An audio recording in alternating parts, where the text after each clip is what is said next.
s'était-il passé? On souriait plus avec lui, mais contre lui. Ah, il le savait, tout n'avait pas été parfait. Kylian avait été un enfant difficile, Lison une adolescente tourmentée, Claire une épouse fatiguée, mais on se serrait les coudes. On faisait front ensemble. Dorénavant, si on le tolérait comme une source financière, on l'excluait des connivences intimes. Dans de nombreuses familles, les adolescents, à un stade de leur développement, n'éprouvent plus d'admiration pour leurs parents. Ils ne voient que la médiocrité d'une vie qui, croient-ils, s'enlise dans un conformisme qu'il leur tarde de quitter.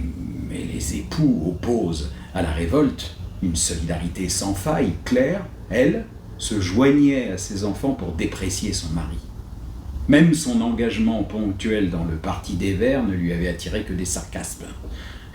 Kylian l'imaginait en s'étranglant de rire en train de démonter un McDo avec José Bové.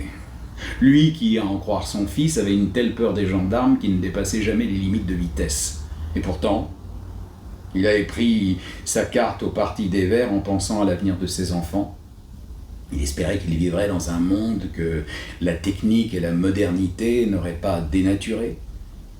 Peut-être, se disait-il, que j'ai la tête trop près du bonnet. Je ne suis pas le premier à supporter un passage difficile au sein d'une famille. Tout va passer et rentrer dans l'ordre. Ces mantras le soulageaient quelques secondes. Ensuite, il s'effondrait à nouveau. Il y avait trop longtemps que le sens de sa vie dépendait d'un schème pyramidal où il figurait la base, celle qui supportait l'élan de l'édifice vers le ciel.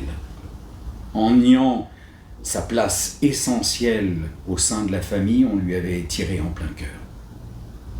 Sans autre revolver que le mépris. Il n'était plus un père de famille, mais un simple domestique, œuvrant à la satisfaction matérielle des occupants plus ou moins hostiles de l'appartement balnéolais.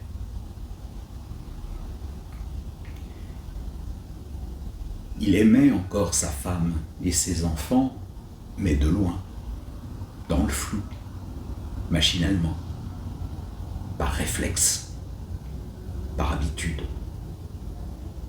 Non, il ne les aimait plus. Plus vraiment. Il ne s'aimait pas davantage. Le ressort était brisé. Sa vie sans objet.